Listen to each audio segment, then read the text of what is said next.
26 iyul 1992-ci ildə Azərbaycanın Tovuz rayonunda ermənilər tərəfindən girov götürülən 22 yaşlı Tamara Hüseynovanın ailəsinə yazdığı məktublar gənc və müdafiəsiz bir qızın fəryadıdır.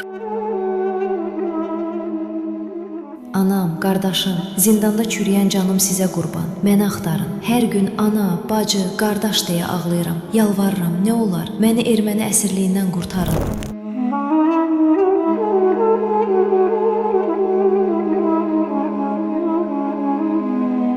İyulun 30-da Tamaranın radio vasitəsilə Azərbaycan Respublikası Ağstafa rayonu icra başçısının müavini İlham Orucovla telefon əlaqəsi baş tutdu. Tamara Ermənistanın Berd rayonunda saxlanıldığını söylədi.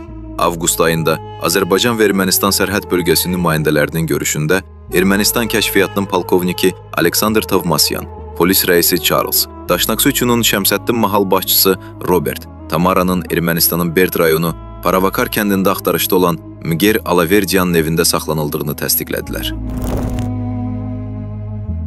Noyabrın 6-sında Şamil Alaverdiyan Tamaranın qardaşı Akif Hüseynova zəng edərək Tamaranı axtarışda olan Miguel Alaverdiyanla dəyişmək istədiklərini bildirdi. Akif, Şamil Alaverdiyanla bir neçə dəfə Tbilisidə görüşdü və ondan digər məhbusların və girovların da siyahısını götürdü. 1993-cü ilin noyabr ayında Volodya adlı Erməni-Azərbaycan kəşfiyyatının Qazax bölgə müdiri Aydın Muradovla və 23 iyun 1994-cü ildə Ermənistan kəşfiyyatının Novemberyan bölgə müdiri Alek Sarumyan, Helsinki Vətəndaş Assambleyasının nümayəndəsi Arzu Abdullayeva ilə görüşündə Tamara Hüseynovanın Ermənistanda fərdi evdə saxlanıldığını təsdiqlədi. Miguel Azərbaycanda olmadığından ermənilər Tamaranı geri qaytarmaq üçün $2000 istədilər.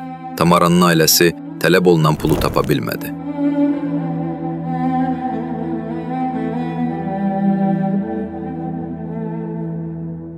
Azərbaycan Tamaranın geri qaytarılması üçün Beynəlxalq Qırmızı Xaç Komitəsinə müraciət etdikdə, erməni tərəfi Tamaranın məktubunun Tamaraya aid olmadığını iddia etdi. Azərbaycan Respublikasının əsir və girov götürülmüş şəxslər üzrə Dövlət Komissiyası göndərilən yazını Tamaranın evdə qalmış məktubu ilə müqayisə edərək, onun həqiqətən də Tamara tərəfindən yazıldığını müəyyən etdi. Bütün sübutlar beynəlxalq təşkilatlara təqdim edildi. Bundan sonra Tamaradan heç bir xəbər çıxmadı.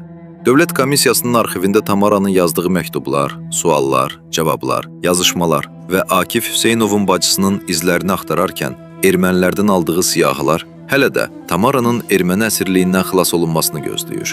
Tamaranın özü yoxdur, ancaq səsi həmişə qulaqlarımızda qalacaq. Məni zindandan qurtarın. Qurtarın məni bu cəhənnəmdən. Müəllif Doktor Aygün Həsənoğlu. Bu filmi sizin üçün Nicat Ələskərov tərtib etdi.